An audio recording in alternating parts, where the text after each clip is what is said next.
అందరికీ నమస్కారం. కథాలహరికి స్వాగతం. ఈరోజు నేను మీకు వినిపించబోయే కథ పేరు 'కైకేయి'. సంస్కృత మూలం అభిరాజ్ రాజేంద్ర మిశ్రా గారు. తెలుగు సేత కర్నాటి నాగభూషణం గారు. ఇక కథలోకి వెళ్దామా? తండ్రి మృత్యు అనంతరం ఆమె అత్యంత నిస్సహాయురాలు, ఒంటరి అయింది. దానికి తోడు వదిన వేధింపులు అధికమయ్యాయి. వదిన వేధింపులతో ఆమె రాత్రింబవళ్లు కుమిలిపోసాగింది. ఆ అమాయకురాలు తన వ్యధని ఎవరికి చెప్పుకోగలదు? వదిన నోటు దురుసుకు ఇరుగు పొరుగు దరిచేరరు. స్నేహితులు చెంతచేరరు. మునిగిపోయే వ్యక్తికి గడ్డిపరక తోడులా అడపాదడపా పలకరించే ముగ్ధ మనోహర ముదితనే ఆమెకు చేదోడు వాదోడు. 20 ఏళ్ల ముదిత ఆమె అన్న కూతురు. ముదితకు కూడా స్వతహాగా ఆమెతో సన్నిహితంగా, చనువుగా మెదిలే స్వేచ్ఛ లేదు. కాసింత చేరువగా మెదులుతున్నట్టు కనిపించగానే ఆమె తల్లి గద్దింపు వినబడుతూనే ఉంటుంది. "ముదితా, నీ గదిలోకి వెళ్ళు" అని. ఆమె భవాని. తండ్రి శివభక్తుడవడంతో కొడుకు పేరు భవేష్, కూతురు పేరు భవాని అని పెట్టాడు. అన్నా చెల్లెళ్ళు చిన్నప్పటినుంచి అన్యోన్యంగా ఉండేవారు. భవాని అస్తమానం అన్న వెనక నీడలా తిరుగాడుతూ ఉండేది. ఇద్దరూ కలిసే భోజనం చేసేవాళ్ళు. ఇద్దరూ కలిసే చదువుకోవడం, ఆడుకోవడం చేసేవారు. అన్న లేకుండా భవాని ఒక్కరోజు కూడా ఒంటరిగా గడపలేదు. అంతటి అనుబంధం వదిన రాకతో పటాపంచలైపోయింది. భవాని తల్లి కూడా మొదట్లో అన్నయ్యతో అస్తమానం అంత చనువుగా ఉండొద్దని ఎందుకు వారించిందో ఆమెకు మెల్లమెల్లగా అర్థమైంది. ఇప్పుడు తను యవ్వనవతి అయింది. సొంత అన్నా చెల్లెళ్ళైనా అనుక్షణం అంటుపెట్టుకుని తిరగరాదని తల్లి నోట విని భవాని అనుకోగా ఉండసాగింది. అప్పటినుంచి ఆమె ఎక్కువ సమయం వంటగదికే పరిమితమైపోయింది. అమ్మతో పాటు రకరకాల వంటకాలు నేర్చుకోవడంలో నిమగ్నమైంది. చూస్తూ ఉండగానే ఒక దశాబ్దం ఇట్టే గడిచిపోయింది. ఆ వ్యవధిలో ఎన్నో సంఘటనలు మంచివి, చెడువి జరిగిపోయాయి. అన్న పెళ్లి జరిగింది. వదిన ఆరళ్ళు, ఆగడాలు మొదలయ్యాయి. వదిన రాకతో ఏదో తుఫానొచ్చి ఇల్లు, వాకిలి అంతా కొట్టుకుపోయినట్టు చిన్నాభిన్నమైపోయింది. సింహంలాంటి అన్న పిల్లిలా మారిపోయాడు. పితృతుల్యమైన వటవృక్షం కూకటి వేళ్లతో పికిలించుకొని నేల కొరిగినట్టయింది. అమ్మ కుమ్మిలి కుమ్మిలి కన్ను మూసింది. భవాని దిక్కులేని పక్షిలా అయింది. ఆమెను ఓదార్చేవారే లేరు. ముదిత పసితనం నుంచి ఎక్కువగా తండ్రి ఆలనా పాలనలోనే పెరిగింది. అన్న ఇంట్లో లేని సమయాల్లో కోడలు పర్యవేక్షణంతా భవాని వంతే. తల్లి నామమాత్రానికే గాని ముదితను అల్లారుముద్దుగా చూసుకునే బాధ్యతంతా భవానిదే. పసితనంలో ఎన్ని ఆకతాయి చేష్టలు చేసినా, ఎంత అల్లరి చేసినా, ఏమి కోరినా ఏమాత్రం విసుకోకుండా సంభాళించింది. మేనకోడల మీద పెంచుకున్న మమకారంతో వదిన ఆరళ్ళని, వేధింపుల్ని ఎన్నిటినో సహించింది. సంతోషంగా సర్దుకుపోయింది. భవాని పట్ల ఆమె వదినకు బోలెడు అక్కసుంది. తండ్రి కూతుళ్ళిద్దరినీ తన భర్త భవేష్ పోషిస్తున్నాడన్న చులకన భావం ఉంది. రేపో మాపో పండుటాకులా తండ్రి కూడా రాలిపోతే ఆమె పెళ్లి భారం పూర్తిగా తమ మీదే పడుతుందని ఆమె భయం. పెళ్లి చేసేంత డబ్బు ఎక్కడి నుంచి వస్తుంది? తనకు కూడా కూతురుంది. తన కూతురికి పెళ్లి చేయాలా? తనకు భారంగా ఉన్నదానికి పెళ్లి చేయాలా? ఆమె మదనపడుతోంది. అన్నగా దాన్ని పెళ్లి చేయడం తన భర్త బాధ్యతే. అయినా ఇద్దరు ఆడపిల్లల పెళ్లిలు చేసే స్తోమత భర్తకి లేదు. ఎవడికో ఒకడికి కట్టపెట్టే వరకు ఇంటి పనులు చేయించుకోవాల్సిందే. వదిన ఆలోచించినట్టే భవాని తండ్రి అదే సంవత్సరం కన్నుమూశాడు. భవాని ఏకాకయింది. అన్నా వదినల మీదే పూర్తిగా ఆధారపడిపోయింది. కాసింత తోడుగా ఉండే ముదితను కూడా వదిన చదువు వంకతో దూరం చేసింది. అమాయకురాలని ముదిత తల్లి కుట్ర గ్రహించలేకపోయినా భవానికి అర్థమైపోయింది. బిఏ పరీక్ష పాసయ్యాక భవాని చదువు ఆపేయించింది ఆమె వదినే. ఈవిడగారు ఇంకా పెద్ద చదువులు చదివి ఏం ఉద్ధరించేదుంది? ఇప్పటికి చదివిందే మరీ ఎక్కువైపోయింది.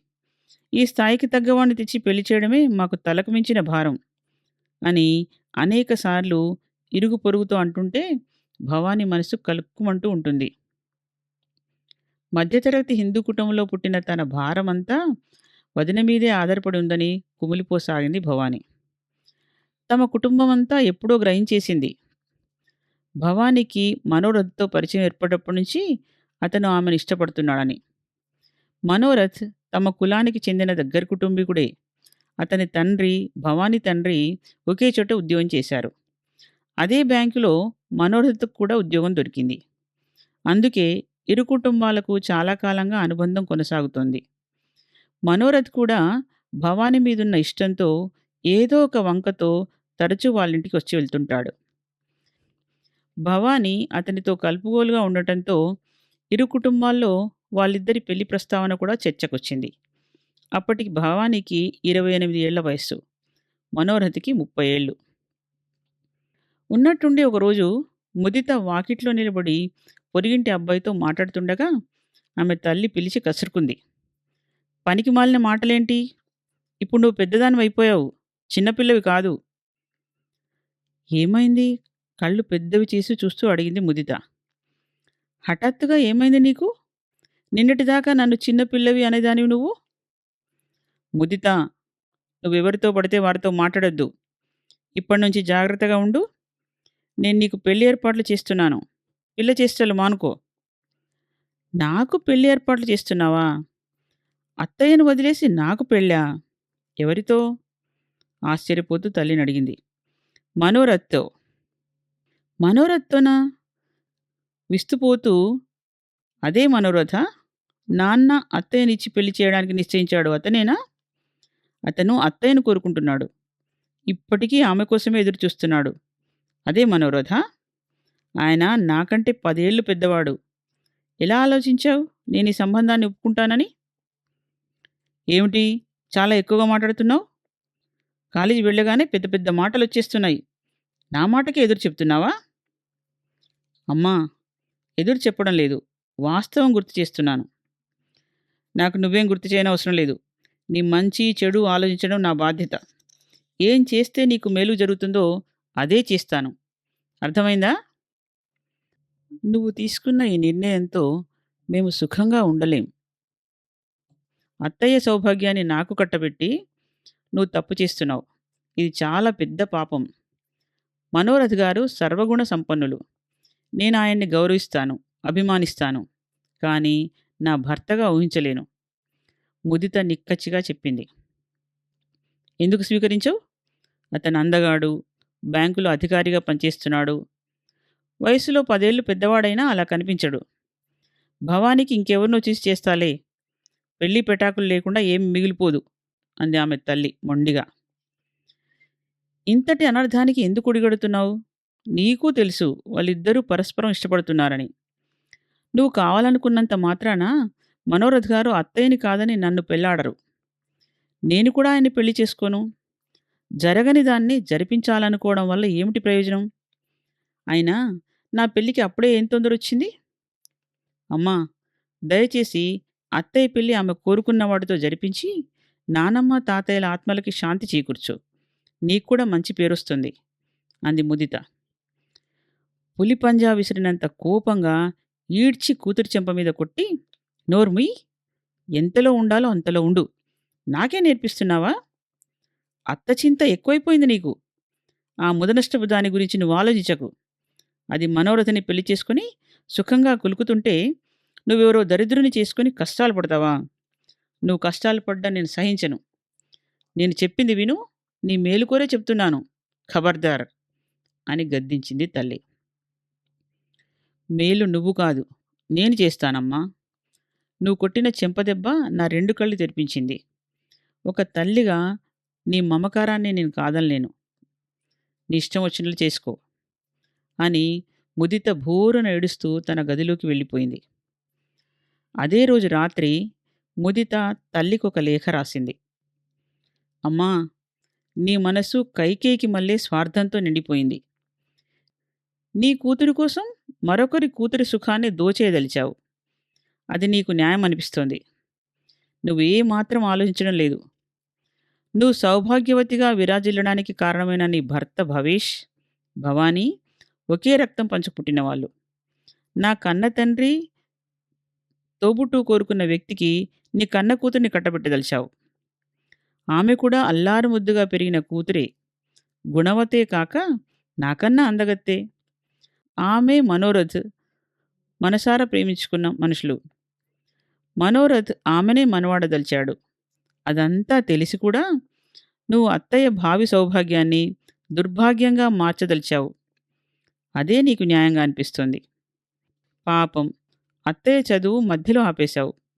తాతయ్య మరణానంతరం ఆమె నీ నిర్దాక్షిణ్యతకు, తిరస్కారానికి గురైంది. ఆమె తన ఆవేదనని, ఆక్రోశాన్ని ఎవరి ముందు వ్యక్తం చేయలేదు. నా తండ్రి ఆమెకు తోడబుట్టిన అన్నే అయినా నీ భయంతో ఆమె నిరాదరణకు గురైంది. చెల్లెలి కష్టసుఖాలు కూడా పట్టించుకోకుండా నీ భర్తను అదుపులో పెట్టుకున్నావు. ఇంటిని ఏ దుస్థితికి తీసుకొచ్చావంటే ఇది ఇల్లో, జైలో అర్థం కాని పరిస్థితికి వచ్చింది. అంతా నిర్దాక్షిణ్య ధోరణి సాగాలంటావు. నీ తల్లిదండ్రులు నీకిదే నేర్పారా? ఒక స్త్రీవై ఉండి స్వార్థంతో కళ్ళు మూసుకుపోయి మరో స్త్రీని వేధిస్తున్నావు. నీ అజ్ఞానంతో నన్ను అగాధంలోకి తోయదలిచావు. నీ స్వార్థంతో ఇతరుల స్థానంలోకి నన్ను పంపాలనుకుంటున్నావు. తన ఆడపడుచుకు ద్రోహం చేసి కూతురికి మేలు చేయడం సబబు కాదు. బాగా ఆలోచించాక నాకొక విషయం స్పష్టంగా అర్థమైంది. అత్తయ్య భవిష్యత్తుకు నేనే ప్రధాన ఆటంకాన్ని. అంతేకాకుండా ఆమె పట్ల నువ్వింత కర్కోటకంగా వ్యవహరించడానికి కూడా నేనే మూల కారణం. అందుకే నేను న్యాయం చేయాలి. నాకు బాగా తెలుసు. నీ పట్టుదల నెరవేర్చి తీరుతావు. నీలాంటి మహిళల స్వభావమే దురాగతాల వలయం. చేయదలిచిన వినాశనం చేసే వరకు నిశ్చింతగా ఉండలేరు. కైకేయికి మందర మినహా మరెందరో శ్రేయోభిలాషులు ఎంతగానో సర్ది చెప్పారు. కైకేయిని ప్రాణసఖలిలా భావించే భర్త దశరథ మహారాజు తన అభీష్టం మార్చుకోమని ఎంతగానో ప్రాధేయపడ్డాడు. అయినా రాతి కంటే కఠినమైన మనసుగల కైకేయి తన మొండితనాన్ని వీడలేదు. సర్వజనప్రియుడైన రాముడు, సీత, లక్ష్మణులను వనవాసానికి పంపిన తర్వాతే శాంతించింది. దాని పరిణామం ఏమైంది? భర్త మరణం, వైధవ్య ప్రాప్తి, పుత్రుడి ఆగ్రహం మిగిలాయి. ఏ భరతుడి మేలు కోరి ఆమె నందనవనం వంటి రాజకుటుంబ సుఖాన్ని దూరం చేసిందో ఆ కొడుకే ఆమెకు దూరమైపోయాడు. ఆమెను అసహించుకున్నాడు. అదే భరతుడు తన అన్న ప్రేమసాగరంలో మునిగిపోతూ రాజ్యసుఖం పొందలేదు. వనవాసాన్ని అనుభవిస్తున్న అన్నను అనుసరిస్తూ భరతుడు కూడా సమస్త సుఖాలని, వైభవాన్ని త్యజించి సన్యాసికి మళ్ళీ నందిగ్రామంలో 14 ఏళ్లు గడిపాడు. అన్న రాజ్యానికి తిరిగొచ్చాకే భరతుడు అయోధ్యకి చేరుకున్నాడు. అమ్మా, నేను కూడా అలాంటి నందిగ్రామం వెళ్ళదలిచాను. అత్తయ్య సుఖంలోనే నా సుఖం ఉంది. ఆమె సుఖాన్ని, సౌభాగ్యాన్ని దోచుకొని నేను జీవించలేను. నన్ను నువ్వు నిశ్చింతగా బ్రతకనివ్వవు.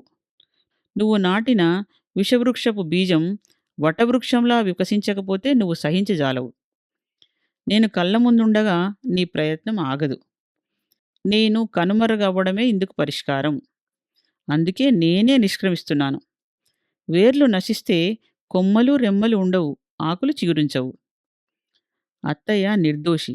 నన్నెంతగానో ప్రేమిస్తుంది. అక్కలాంటిది, స్నేహితురాల్లాంటిది. ఒకవేళ మనోరథ్‌తో నాకు పెళ్ళైనా కూడా ఆమె చింతించదు.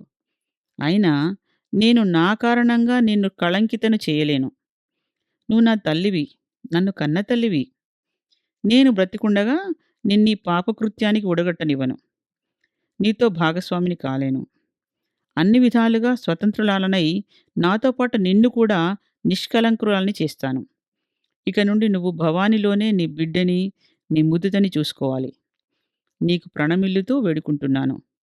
ఇక నీ అయోధ్యలో నేనుండలేనమ్మా. ఆ లేఖతో న్యాయాన్ని ఉద్ఘాటిస్తూ అదే రాత్రి విషం తాగి ముదిత కన్నుమూసింది. ఆమె అయోధ్య వైభవాన్ని త్యజించి ఏదో అలౌకిక నందిగ్రామంలో విశ్రమించడానికి సాగిపోయింది. కథ సమాప్తం. మరో మంచి కథతో కలుద్దాం.